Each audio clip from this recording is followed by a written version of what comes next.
ఓం శ్రీ మాత్రే నమః. తాళపత్ర గ్రంథ సంకల్ప బల. ఓం నమ శివాయ. ఈరోజు 2026 జూను నెల పరాభావనామ సంవత్సరం కన్యరాశి గురించి మనం ముందుగా తెలుసుకుందాం. కన్యరాశి గల వాళ్ళు, కన్యరాశి అంటే అందులో స్త్రీలకు వస్తుంది, పురుషుడికి వస్తుంది.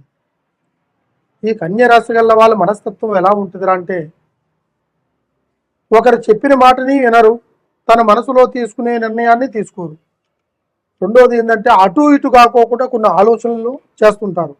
వీళ్ళకి కళ్యాణ గడియలు, ఉద్యోగ గడియలు, సంపాదించే అమూర్తమైన గడియలు, అందరితో కలిసిపోయి సంప్రదాయంగా నడుచుకునే గడియలు కొన్ని వెనకబడతా ఉంటాయి.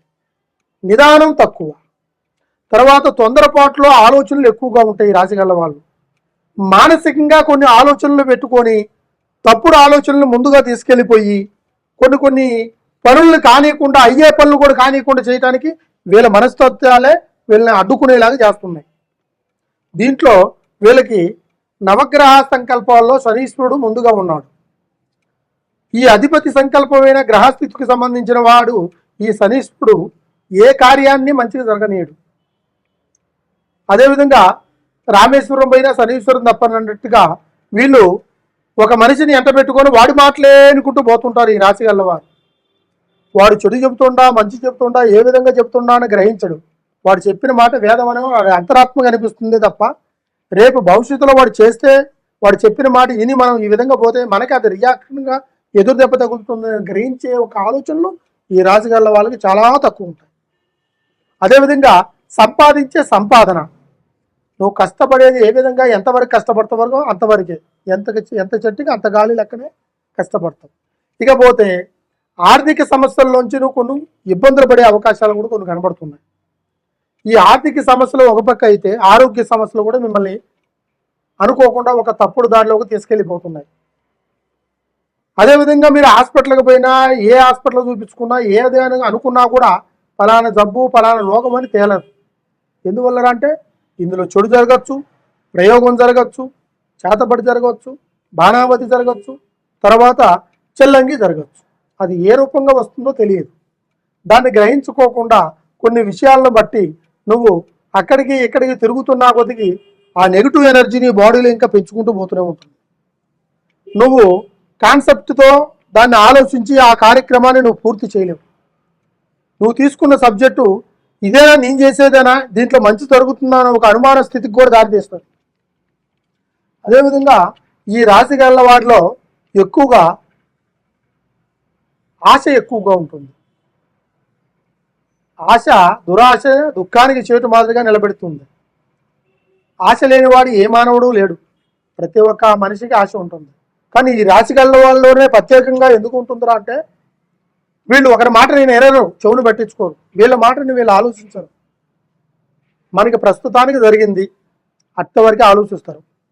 ప్రజెంట్ ఏంటి, రేపు ఫ్యూచర్లో ఏ విధంగా చేయాలి, పాస్ట్లో ఏం జరిగింది, జరగబోయే దానికి ఏ జాగ్రత్తలు తీసుకునేది అనుకునేది తక్కువైంది. అదేవిధంగా వీళ్ళు కుటుంబంలో ఉంటే అన్నదమ్ములు ఎందుకు కావచ్చు, లేకపోతే తల్లిదండ్రులు ఎందుకు కావచ్చు, ఐక్యతా బలం తక్కువగా ఉంటుంది. ఒంటరిగా ఆలోచించే ఆలోచనలు ఎక్కువగా ఉంటాయి వీళ్ళకి. వీళ్ళ ఆలోచనల్లో ప్రతి ఒక్కటి ఎదురు దెబ్బ తగిలి కొంచెం నష్టానికే దారితీస్తుంది తప్ప ధనానికి, ధాన్యానికి దారితీసే అవకాశాలు తక్కువ ఉంటాయి. వీళ్ళు మంచి పనులు చేయాలని మనసులో అనుకున్నా కూడా వీళ్ళు చేయలేరు. ఆ గ్రహస్థితులు, ఆ ప్రభావాలు, ఆ సంకల్పమైన బలాలు వీళ్ళని చేయనివ్వవు. అడ్డుకొని తప్పుడు దారిలోకి తీసుకెళ్ళి తప్పకుండా సరిలో వాళ్ళకి ఆ ఒక చెడు ప్రభావంలో పడిపోవాల్సిన సంకల్పం వీళ్ళకి ఖచ్చితంగా జరుగుతుంది. అయితే వీళ్ళ మనస్తత్వాన్ని బట్టి కాకుండా వీళ్ళ వ్యక్తిగత విషయాలు కూడా కొన్ని ఉంటాయి. కుటుంబ పరంగా ఉన్నవాళ్ళు, పెళ్లి చేసుకున్న వాళ్ళైతే అక్కడికి సంబంధాలు పెట్టుకొని దాని తప్పుడు దారిలో కొన్ని కుటుంబంలో కొన్ని చికాకులు పెడి చాలా వరకు బాధపడుతుంటారు ఈ ఒక్క రాశి గల వారు.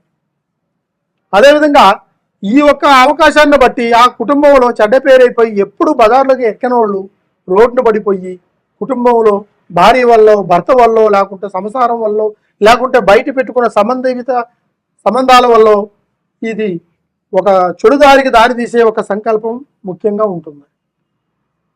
అదేవిధంగా వీళ్ళు సంపాదించిన ధనాన్ని కూడా నిలబెట్టుకునేది తక్కువే, అధికమైన ఖర్చే ఎక్కువ పెట్టుకుంటారు. ఎందుకంటే ఆరాటానికి ఎక్కువ పోతారు, ఆరుబాటుకి ఎక్కువ ఆలోచిస్తారు. రేపు సంపాదిస్తావులేని ఒక ముక్కు మీద పెట్టుకున్న ఒక మనోధైర్యం అన్ని రోజులు నీ కావు సుమా. 5 ఏళ్ళు ఒకే రకంగా లేవు. మనిషి ప్రవర్తన, నడవడిక, మాట తీరు అంతా ఒకేలా ఉంటుందని మీరు అనుకోవద్దు. వాళ్ళ బళ్ళు అయిపోతే బళ్ళు వాళ్ళ కావచ్చు. కాలం మనది సమయం కాదు. కాలం మనతో చెప్పి నడవదు. కాలం మనకి పరిమితంగా నిలబడదు. కానీ కాలాన్ని, సమయాన్ని మనం గుర్తించుకొని రేపు జరుగుతున్న విధానాన్ని కరెక్ట్గా నిలబెట్టుకుంటే కాలం ఖచ్చితంగా నీకు బదులిస్తుంది, మంచి మార్గాన్ని నడిపిస్తుంది, సంపాదనని నిలబెడుతుంది. అదేవిధంగా ధనాన్ని మీరు సంపాదించుకున్న తర్వాత దాన్ని ఏ విధమైన సందర్భంలో వాడుకోవాలో ఆ సందర్భంలో వాడాలి. ధనలక్ష్మి అంటే ఆ మహాతల్లి లేనిది ఈ ప్రపంచం మొత్తం నడవదు. ఆ తల్లి మన చేతికి వచ్చినప్పుడు దాన్ని ఎంతవరకు మనం ప్రేమించి ఎంతవరకు దాన్ని ఖర్చు పెట్టాలో అంతవరకే పెట్టాలి. అతికి మించిన ఖర్చు మళ్ళీ ఆ రూపాయి కోసం నువ్వు చేతులు ఎత్తుకొని 10 గుమ్మాలు దాటి 10 గుమ్మాలు ఎక్కాల్సి వస్తుంది, అయినా రూపాయి దొరకదు. ఎందువల్ల అంటే ఈ రాశి గల్ల వారికి ఎక్కువగా మొండి పట్టుదల ఎక్కువగా ఉంటుంది. ఏం కాదులే, చూస్తామలే, సంపాదిస్తామలే, చేస్తామలే, ఖర్చు పెడితే రేపు నిలబెట్టుకుంటామలే అనే ఒక ముక్కోటి ధైర్యంతో వాళ్ళు ఈ విధంగా చేస్తుంటారు. అది కరెక్ట్ కాదు. అలా చేసినందువల్ల మీ ఇంట్లో సమస్యల పరిష్కారం కావు. సమస్యకి పరిష్కారం కాకపోయినా సమస్య నువ్వు అయిపోతావు వాళ్ళకి. అది ఇంట్లో ప్రతి ఒక్కరికి కూడా ఆ విధంగా అవుతుంది. మనం ధనాన్ని ప్రేమించాలి, అదేవిధంగా కాలాన్ని నమ్ముకోవాలి, కష్టాన్ని నమ్మాలి. కష్టానికి తగ్గ ఫలితాన్ని మనం దక్కాలి అంటే మనం ఈరోజు కష్టం వచ్చిందని ఈ పని మన వల్ల కాలేదు, మనం చేయలేమని వదులుకోవడం కానీ, ఇతరులు చెప్పిన మాటని తీసి పక్కకు పడేయడం కానీ, లేదు నీ అంతరాత్మ చెప్పిన మాటను కూడా వినుకోకుండా స్వయం కృషితో తీసుకునే నిర్ణయాలు కానీ నిన్ను తప్పుడు దారిలోకి తీసుకెళ్ళి తప్పనిసరిగా నిన్ను మనశ్శాంతి లేకుండా చేసే అవకాశాలు 100% ఉంటాయి. అయితే ఇటువంటి సమస్యలు ఉన్న వారికి కంపల్సరిగా మీ యొక్క సంకల్ప బలంలో శ్రీయాంజనేయ అంటే ప్రతిదానికి ఒక ధైర్య సంకల్పమైన భగవంతుడు ఆంజనేయుడు, జాంబవంతుడు, ఆయన దర్శనం చేసుకొని ఆయన్ని పూజించుకొని తమలపాకులతో 101 తమలపాకు మాలతో ఆయన దర్శించుకోవాలి. దర్శించుకొని 11 ప్రదర్శనలు చేసి ప్రతి ఒక్క మంగళవారం మీరు ఆ ఒక దైవ దర్శనాన్ని చేసుకున్న తర్వాత మీకు చిన్న రెమెడీస్ కూడా ఉంటుంది. ఆ రెమెడీస్ అన్ని లైవ్లో చెప్పలేము. దానికి సంబంధించినట్టుగా కొన్ని చెప్పాలి. మీకు ఎటువంటి సమస్య ఉన్నా ఒక్కసారి మమ్మల్ని సంప్రదిస్తే ఆ సమస్యకి పరిష్కారం కూడా మీకు ఫోన్ ద్వారా చెప్పి ఆ పరిష్కారాన్ని కూడా తొందరగా అయ్యేలాగా, ఆ రెమెడీస్ కూడా మీకు చెప్పి ఆ పరిష్కారం తొందరగా అయిపోయేలాగా చేస్తాం. ఓం నమస్తే. ప్రతి ఒక్క విషయానికి భగవంతుడు మనకి దైవ బలం ఉంది.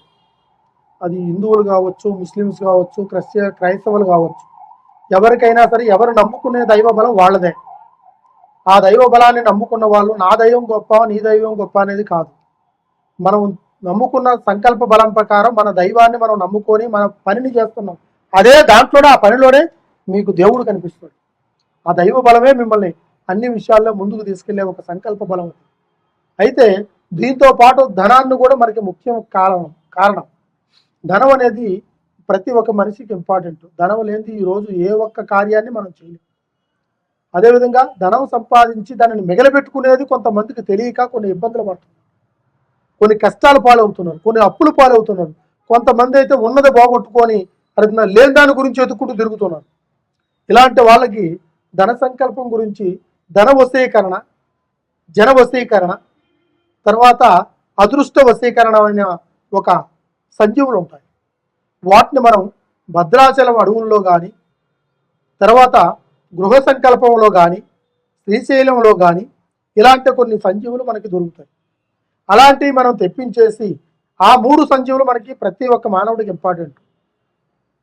ఆ 3 సంజీవుల్ని ఒక నల్లగుడ్డలో పసుపు కుంకుమ వేసి అందులో 3 తెల్లటి గవ్వలేసి ఈ 3 ఒక సంజీవులను అందులో పెట్టి మనం బీరువాలో పెట్టుకుంటే ధన సంకల్పం, తర్వాత మీరు అనుకున్నట్టుగా జనాకర్షణ, తర్వాత మీరు ఏ కార్యం చేసినా ఆ ధనం మీకు నిలబడిపోయి ఆ కార్యాన్ని సిద్ధిపడేలాగా చేసేదే ఈ ధన వశీకరణ సంకల్ప బలం. దీన్ని మీరు ఖచ్చితంగా మీరు సంపాదించుకొని మీరు తెచ్చిపెట్టుకుంటే మీకు మంచిది. అదేవిధంగా కుటుంబంలో కొంతమందికి వ్యాపారస్తులు కానీ, లేకుంటే గృహస్థితులు బాగలేని వాళ్ళు కానీ, ఆరోగ్యాలు బాగలేని వాళ్ళు కానీ, కొన్ని సమస్యలు ఉంటే ఒక్కసారి మమ్మల్ని సంప్రదించి దానికి తగినట్టుగా కాపర్తో చేసింది, అది సంస్కృతములు ఉంటాయి బేజక్షరాలతో, దాంతో చేసి వాటి గురించి ప్రత్యేకంగా చేస్తాను. అవి చేపిచ్చేసి మీ ఇంటి ఆధ్వర్యంలో పెట్టుకుంటే మీకు దృష్టి, దోష, శనిగ్రహాలు ఎటువంటి మీ స్థానానికి సంభవించవు. తర్వాత అదేవిధంగా మీకు అష్టైశ్వర్య, మనోసిద్ధి, భోగభాగ్యాలు కలిగేటట్టుగా మీకు ఆ కాపర్తో చేసిన తాయిత రూపంలో అది మీ ఒంటి మీద ఉండేలాగా చేసుకోవాలి. లేదు మీ స్థాన బలంలో పూజా మందిరంలో పెట్టుకొని పూజించేలాగా చేయాలి. కంపల్సరిగా ఇలాంటివి చేస్తే మీకు ఆయురారోగ్యం, అష్టైశ్వర్యం, మనోసిద్ధి, కుటుంబము, ధనధాన్యము, అప్పుల బాధలు తీరిపోయి ఆ భగవంతుడు మీకు అన్ని విధాలుగా మీరు నమ్ముకున్న దేవుడు మీకు ఎన్నెనకాల నిలబడి ముందు దారి చూపించేలాగా నేను మంచి పరిష్కారాన్ని అందిస్తాను. నమ్మకంతో నాకు కాల్ చేయండి. ఖచ్చితంగా మీకు సంపూర్ణమైన భవిష్యత్తు దొరుకుతుందని. సర్వే జన సుఖినో భవంతు. ఓం నమః శివాయ.